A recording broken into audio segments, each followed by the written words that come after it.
ছাত্ৰ ছাত্ৰীসকল আজি এই ভিডিঅ'টোলৈ তোমালোকক স্বাগতম জনাইছো। আমি আজি আলোচনা কৰিম সপ্তম শ্ৰেণীৰ গণিতৰ ত্ৰিভুজ আৰু ইয়াৰ ধৰ্ম নামৰ অধ্যায়টিৰ অনুশীলনী 6.4 ইতিমধ্যে আমি ইয়াৰ আগৰ ভিডিঅ'ত অনুশীলনী 6.1 6.2 আৰু 6.3 থকা আটাইকেইটা কুৱেশ্যন আমি আলোচনা কৰিছো।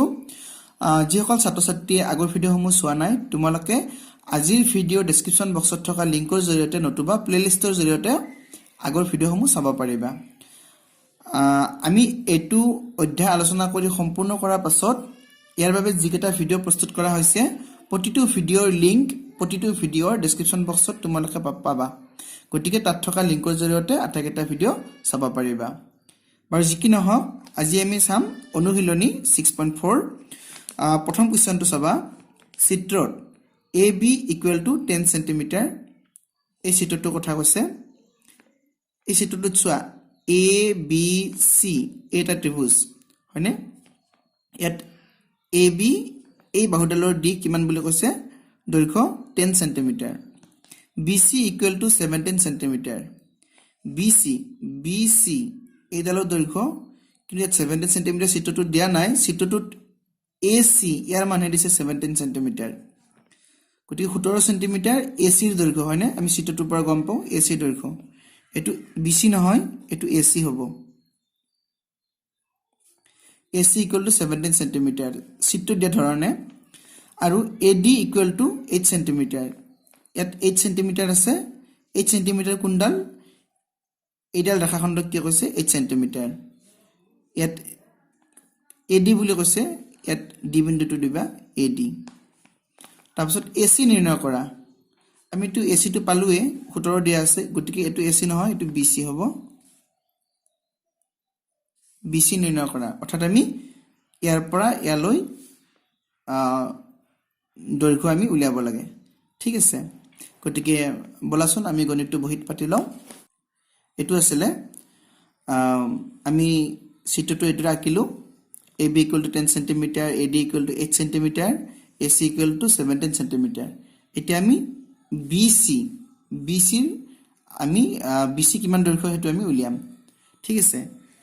আমি প্ৰথমতে ইয়াতে লিখি ললো AB equal to 10 cm, AB equal to 10 cm। এটো কিতাপত দিয়া আছে, প্ৰশ্নটোত দিয়া আছে। তাৰপিছত AD equal to 8 cm, AD equal to 8 cm।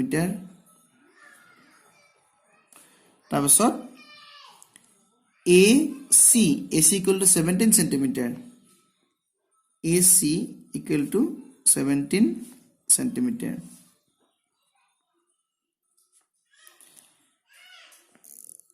এতিয়া আমি BC ৰ মান উলিয়াব লাগে। আমি এই ত্ৰিভুজটো যদি লওঁ আৰু এই চিনটো তোমালোকে যদি দেখিছা এই চিনটো 90 ডিগ্ৰী বুজায়। ঠিক আছে। গতিকে এটো কোন মান যদি 90 ডিগ্ৰী হয় এটো কোন মান হ'ব 90 ডিগ্ৰী। অৰ্থাৎ AD লম্ব হৈ আছে এই BC ৰেখাখণ্ডৰ ওপৰত। ঠিক আছে। এটো কোন মান 90 ডিগ্ৰী। গতিকে এই ত্ৰিভুজটো এটা সমকোণী ত্ৰিভুজ আৰু এই ত্ৰিভুজটো বাওফালে যেটো দেখিছা এই ত্ৰিভুজটো এটা সমকোণী ত্ৰিভুজ। অৰ্থাৎ ABD এটা সমকোণী ত্ৰিভুজ। আনহাতে ADC এইটো এটা সমকোণী ত্ৰিভুজ। আমি যেহেতু দুডাল বাহুৰ মান দিয়া আছে, এডাল 10 আছে এডাল 8 আছে। গতিকে আমি এই BD আমি এখিনি মান উলিয়াব পাৰিম পাইথাগোৰাছৰ ধৰ্ম ব্যৱহাৰ কৰি। গতিকে আমি BD ৰ মান পাম। ঠিক তেনেদৰে এই ত্ৰিভুজটো আমি ADC এই ত্ৰিভুজটোৰ পৰা আমি DC ৰ মান পাম। গতিকে এই BD আৰু DC যোগ কৰিলে BC হৈ যাব। গতিকে আমি তেনেকৈ আমি গণিতটো কৰিম। ঠিক আছে। গতিকে আমি প্ৰথমতে এই ত্ৰিভুজটোৰ পৰা লওঁ। এইটো এটা সমকোণী ত্ৰিভুজ হয়নে? তোমালোকে জানা যে সমকোণী ত্ৰিভুজৰ ক্ষেত্ৰত কি হয়? ইয়াত যদি তুমি এটা ত্ৰিভুজ লোৱা, ধৰা এইটো এটা সমকোণী ত্ৰিভুজ ABC ত্ৰিভুজ ধৰা। এই সমকোণী ত্ৰিভুজৰ ক্ষেত্ৰত পাইথাগোৰাছৰ ধৰ্ম মতে কি হয়? ধৰা এডাল বাহুৰ দৈৰ্ঘ্য C, এডাল বাহুৰ দৈৰ্ঘ্য A, এডাল বাহুৰ দৈৰ্ঘ্য B। তেতিয়াহলে কি হ'ব? এই C square equal to A square plus B square. অৰ্থাৎ এডাল বাহুৰ দৈৰ্ঘ্যৰ বৰ্গ এডাল বাহুৰ দৈৰ্ঘ্যৰ বৰ্গ অৰ্থাৎ চি স্কুৱেৰ সমান এডাল বাহুৰ বৰ্গ যোগ এডাল বাহুৰ বৰ্গ ঠিক আছে অৰ্থাৎ আমি এদৰে ক'ব পাৰো সমকোণী ত্ৰিভুজৰ অতিভুজৰ বৰ্গ তাৰ পাৰ্শ্বভুজ দুডালৰ বৰ্গৰ যোগফলৰ সমান অৰ্থাৎ এডাল যদি সি হয় বা সি সেন্টিমিটাৰ এডালৰ দৈৰ্ঘ্য যদি a সেন্টিমিটাৰ হয় এডালৰ দৈৰ্ঘ্য যদি b সেন্টিমিটাৰ হয় তেতিয়াহ'লে আমি কি লিখিব পাৰো c square equal to a square plus b square গতিকে পাইথাগোৰাছৰ ধৰ্ম আমি ইয়াতে ব্যৱহাৰ কৰিম এই ত্ৰিভুজটোৰ ক্ষেত্ৰত চাবা তুমি এডাল হ'ব অতিভুজ আৰু পাৰ্শ্বভুজ হ'ব এই BD আৰু AD গতিকে এই ত্ৰিভুজটোৰ পৰা আমি কি পাওঁ এইটো সমকোণী ত্ৰিভুজৰ পৰা ত্ৰিভুজ ABD ত্ৰিভুজ ABD ৰ পৰা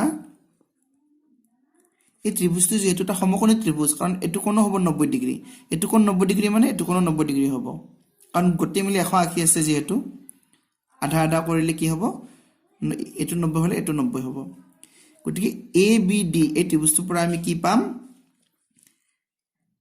এই BD স্কয়াৰ অৰ্থাৎ পাৰ্শ্বভুজ দুডালৰ বৰ্গৰ যোগফল আমি কৰিম BD স্কয়াৰ অৰ্থাৎ এডাল বাহুৰ বৰ্গ যোগ এডাল বাহুৰ বৰ্গ AD square equal to AB square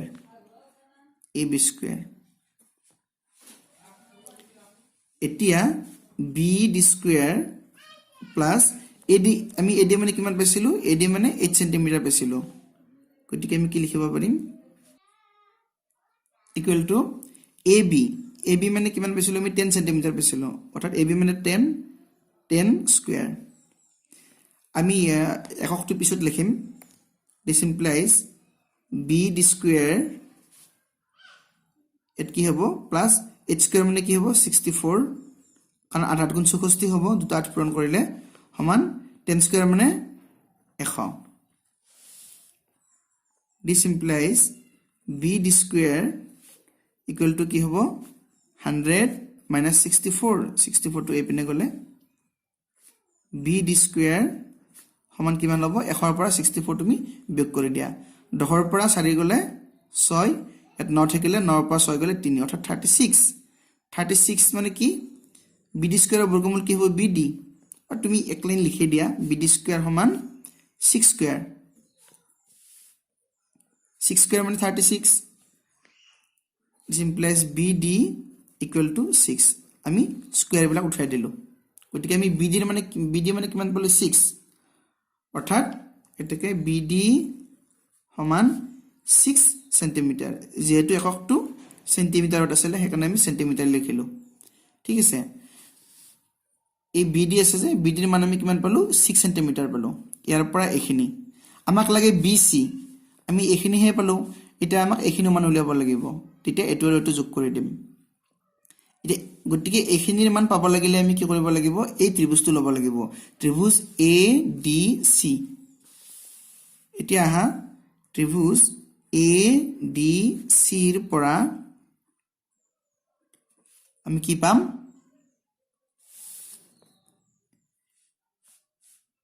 এই DC স্কয়াৰ যোগ AD স্কয়াৰ সমান AC স্কয়াৰ এটো পাইথাগোৰাছৰ সূত্ৰৰ পৰা আমি এটো লিখিব পাৰো গতিকে লিখা DC square plus AD square equal to AC square this implies DC square plus AD মানে কিমান 8 স্কয়াৰ equal to AC মানে 17 স্কয়াৰ এখিনি তুমি সমাধান কৰি দিয়া DC square plus h square মানে কিমান 64 8 গুণ 64 equal to 17 গুণ কিমান তুমি পূৰণ কৰি চোৱা 17 7 গুণ 49 9 7 টেকেল 4 7 গুণ 7 7 4 11 1 গুণ 7 1 গুণ 1 এখিনি যোগ কৰি দিয়া 9 8 2 অৰ্থাৎ 289 this implies DC square equal to 289 minus 64 DC square equal to ইয়াৰ পৰা খিনি তুমি মাইনাস কৰি দিয়া 9 পৰা 4 গলে কিমান হ'ব 5 8 পৰা 6 গলে 2 2 আছে গতিকে 225 গতিকে 225 তো কাৰ বৰ্গ আমি জানো 15 বৰ্গ হয়নে 15 পূৰ্ণ গুণ 225 DC square equal to 15 square আমি লিখিব পাৰো দুটা দুফালে স্কয়াৰ উঠাই দিয়া DC equal to 15 এতিয়া এত লিখিবা এটাকে DC equal to 15 সেন্টিমিটার এতিয়া সোয়া আমি দুডাল বাহুৰে মান পালো BD ৰ মান পালো DC ৰ মানো পালো গতিকে এতে BC মানে কিমান হ'ব এই দুটা যোগ কৰি দিয়া BC equal to BD plus DC এত লিখিবা এতিয়া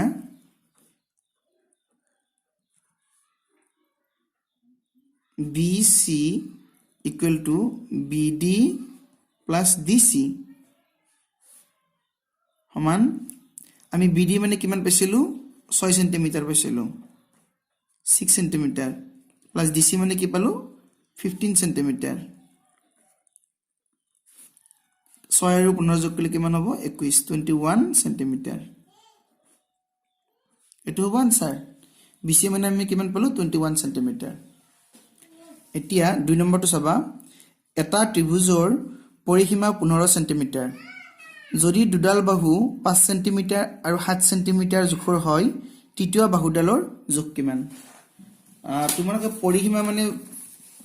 পৰিসীমা মানে তোমালোকে জানি লোৱা আগতে আমি আলোচনা কৰিছিলো ধৰা এটোটা ত্ৰিভুজ এই ত্ৰিভুজটো পৰিসীমা বুলি ক'লে এই তিনিডাল বাহুৰে যোগ হ'ব ধৰা এডাল যদি 3 সেন্টিমিটাৰ হয় এডাল যদি 4 সেন্টিমিটাৰ হয় এডালৰ যদি ধৰা 5 সেন্টিমিটাৰ হয় তেতিয়াহলে পৰিসীমা কিমান হ'ব 3 4 7 7 বছে 12 পৰিসীমা 12 সেন্টিমিটাৰ হ'ব অৰ্থাৎ তিনিডাল বাহুৰে যোগ হ'ব পৰিসীমা বুলি ক'লে ঠিক আছে গতিকে এই ত্ৰিভুজটোৰ ক্ষেত্ৰত চোৱা এটা ত্ৰিভুজৰ পৰিসীমা 15 সেন্টিমিটাৰ অৰ্থাৎ তিনিডাল বাহুৰে যোগফল 15 সেন্টিমিটাৰ তাৰে দুডাল যদি 5 সেন্টিমিটাৰ আৰু 7 সেন্টিমিটাৰ হয় তেতিয়াহলে তৃতীয় বাহুডালৰ যোগ কিমান এটা আমি মুখে কৰিব পাৰো দুডাল বাহুৰ যোগ কিমান হ'ব 5 7 12 গতিকে 15 পৰা 12 গলে 3 অৰ্থাৎ তৃতীয় বাহুডালৰ যোগ হ'ব 3 সেন্টিমিটাৰ বা আমি x3 কৰিব পাৰো গতিকে বলাচোন আমি গণিত বহিত এদৰে পাতি লওঁ আমি x3 কৰিলো ধৰা হল তৃতীয় বাহুডালৰ যোগ x সেন্টিমিটাৰ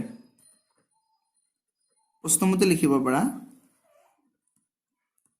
প্ৰশ্নমতে যেটো পৰিসীমাটো দিয়া আছে গতিকে তিনিডাল বাহুৰ যোগফল x + 5 + 7 ইকুৱেল টু কিমান দিয়া আছে 15 দিয়া আছে অৰ্থাৎ পৰিসীমাটো দিয়া আছে 15 সেন্টিমিটাৰ অৰ্থাৎ তিনিডাল বাহুৰে যোগফল this implies x + 12 পাছতে 12 equal to 15 x equal to 15 minus 12 this implies x equal to 15 পৰা 12 গলে কি হ'ব 3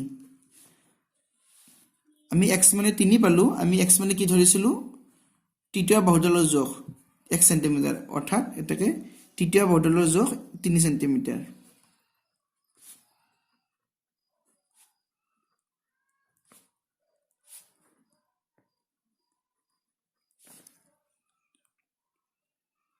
তিনি সেন্টিমিটাৰ এটো আনসাৰ কোয়েশ্চন নম্বৰ 3 আয়ত এটাৰ দুডাল সন্নিহিত বাহুৰ যোগ 16 সেন্টিমিটাৰ আৰু 12 সেন্টিমিটাৰ কৰ্ণৰ দুডালৰ প্ৰতিডালৰ দিশ কিমান আমি জানো যে আয়তৰ কৰ্ণৰ দুডাল সমান হয়নে গতিকে এডালৰ যিমান এডাল কৰ্ণৰ যিমান দীঘল অৰ্থাৎ দৈৰ্ঘ্য যিমান আন্ডাল কৰ্ণৰ দৈৰ্ঘ্য কিমানে হ'ব গতিকে ইয়াত প্ৰশ্নত দিছে সন্নিহিত বাহুৰ যোগ 16 সেন্টিমিটাৰ 12 সেন্টিমিটাৰ অৰ্থাৎ আয়তটোৰ দিশ আছে 16 সেন্টিমিটাৰ আৰু প্ৰস্থ আছে 12 সেন্টিমিটাৰ আৰু তোমালোকে নিশ্চয় জানা যে আয়তৰ প্ৰতিটো কোণৰ মান কিমান 90 ডিগ্ৰী গতিকে পাইথাগোৰাছৰ ধৰ্ম ব্যৱহাৰ কৰি আমি কি কৰিব পাৰিম কৰ্ণৰ দুডালৰ দৈৰ্ঘ্য উলিয়াব পাৰিম গতিকে বলাচোন আমি পাতি লওঁ যে তোমালোকে যদি বুজি পোৱা হেকেনে মই ইয়াতে আকি দিছো কি কৈছে সন্নিহিত বাহুৰ যোগ 16 সেন্টিমিটাৰ অৰ্থাৎ এইডালৰ দৈৰ্ঘ্য ইয়াৰ পৰা ইয়ালৈকে ইডাল যদি 16 সেন্টিমিটাৰ হয় আৰু ইডাল হ'ব 12 সেন্টিমিটাৰ অৰ্থাৎ ইয়াৰ পৰা ইয়ালৈকে ইডাল হ'ব 12 সেন্টিমিটাৰ ইডাল 12 হলে ইডালো 12 হ'ব আকৌ ইডাল 16 হলে ইডালো 16 হ'ব এতিয়া আমি এই কৰ্ণ দুডালৰ দৈৰ্ঘ্য উলিয়াব লাগে মই যদি আয়তটো যদি নাম দিও A B C D এই A B C D আয়তটোৰ এই বি কোণটোৰ মান 90 ডিগ্ৰী হ'বনে এৰ প্ৰত্যেকটো কোণ মানে হ'ব 90 ডিগ্ৰী এইবিলাক কোণবিলাকৰ মান কি হয় 90 ডিগ্ৰী হয় আয়তৰ প্ৰতিটো কোণৰ মান 90 ডিগ্ৰী যদি আমি A B C এই ত্ৰিভুজটো যদি লও তেতিয়াহলে ইডাল হ'ব অতিভুজ হয়নে গতিকে পাইথাগোৰাছৰ ধৰ্ম ব্যৱহাৰ কৰি AC স্কয়াৰ সমান কিমান হ'ব AB square plus BC square যে দিয়া আছে প্ৰশ্নত কি দিয়া আছে সন্নিহিত বাহুৰ জোখ 16 সেন্টিমিটাৰ আৰু 12 সেন্টিমিটাৰ অৰ্থাৎ আয়তৰ দিক দিয়া আছে দিক কিমান দিয়া আছে এটা আছে 16 সেন্টিমিটাৰ সমান 16 সেন্টিমিটাৰ আৰু প্ৰস্থ কিমান দিয়া আছে 12 সেন্টিমিটাৰ এটো দিয়া আছে আমি আয়তটো নামকৰণ কৰিলো A B C D আয়ত নামকৰণ কৰা হল এতিয়া ইডাল হ'ব কৰ্ণ AC এডাল কৰ্ণ গতিকে আমি জানো কৰ্ণ বা অতিভুজৰ বৰ্গ স্কয়াৰ দিলে মানে বৰ্গ ইয়াৰ বৰ্গ কাৰ সমান হ'ব এই দুডালৰ বৰ্গৰ যোগফলৰ সমান অৰ্থাৎ পাৰ্শ্বভুজ দুডালৰ বৰ্গৰ যোগফল সমান পাৰ্শ্বভুজ কোন দুডাল এডাল বাহু আৰু এডাল বাহু গতিকে AB square plus BC square কাৰণ যেহেতু ABC এটা সমকোণী ত্ৰিভুজ গতিকে আমি পাইথাগোৰাছৰ ধৰ্মটো ইয়াত আমি ব্যৱহাৰ কৰিব পাৰো এটা কিমান হ'ব this implies AC square equal to AB মানে কিমান 12 স্কয়াৰ এটো কি হ'ব BC মানে 16 square this implies AC square equal to এতিয়া 12 বৰ্গ কিমান 12 গুণ 144 যোগ 16 পূৰণ কৰিলে আমি কিমান পাম 256 this implies AC equal to তুমি এই দুটা যোগ কৰা 4 আৰু 6 যোগ কৰিলে কিমান হ'ব 10 ৰ 0 হাতত থাকিল 1 4 পাছে 9 আৰু 1 10 ৰ 0 হাতত থাকিল 1 1 আৰু 2 যোগ কৰি 3 কে 4 এটো আছিল AC স্কয়াৰ আছিল this implies AC square equal to এটো আমি 4 হয়টো কাৰ বৰ্গ হয় 20 ৰ বৰ্গ হয় গতিকে আমি 20 স্কয়াৰ এদৰি লিখিব পাৰো গতিকে দুফালে স্কয়াৰ উঠাই দিয়া দুফালে স্কয়াৰ উঠাই দিলে আমি কি পাম AC ইকুৱেল টু 20 অৰ্থাৎ AC এই কৰ্ণডালৰ দৈৰ্ঘ্য আমি কিমান পাম 20 অৰ্থাৎ 20 সেন্টিমিটাৰ দেখে AC equal to 20 সেন্টিমিটার গতিকে AC এর মান যদি আমি 20 সেন্টিমিটার পাম তেতিয়ালে BD মানো 20 সেন্টিমিটার হ'ব কাৰণ আয়তৰ কৰ্ণ দুডাল সমান এত লিখিবা আৰু BD equal to 20 সেন্টিমিটাৰ এটা মোক প্ৰশ্নত কি কৈছিল কৰ্ণ দুডালৰ প্ৰতিডালৰ দিশ কিমান এটা আমি লিখিব পাৰিম এটাকে কৰ্ণ দুডালৰ প্ৰতিডালৰ দিশ 20 সেন্টিমিটাৰ কৰ্ণ দুডালৰ প্ৰতিডালৰ দিশ 20 সেন্টিমিটাৰ এটো হ'ব আনসাৰ ছাত্ৰ ছাত্ৰীসকল এতিয়া ভিডিওটো মই ইমানতে সামৰিম আমি পৰৱৰ্তী ভিডিওত কোৱেশ্চন নম্বৰ 4 ৰ পৰা আমি আলোচনা কৰিম যিসকল ছাত্ৰ ছাত্ৰী আজি ভিডিওটো নতুনকৈ চাইছা তোমালোকে চেনেলটো সাবস্ক্ৰাইব কৰিবা যাতে আগলৈ এনেকুৱা ধৰণৰ ভিডিওবোৰ পাই থাকা পৰৱৰ্তী ভিডিওত আকৌ লগ পাম এতিয়া ভিডিওটো চোৱাৰ বাবে ধন্যবাদ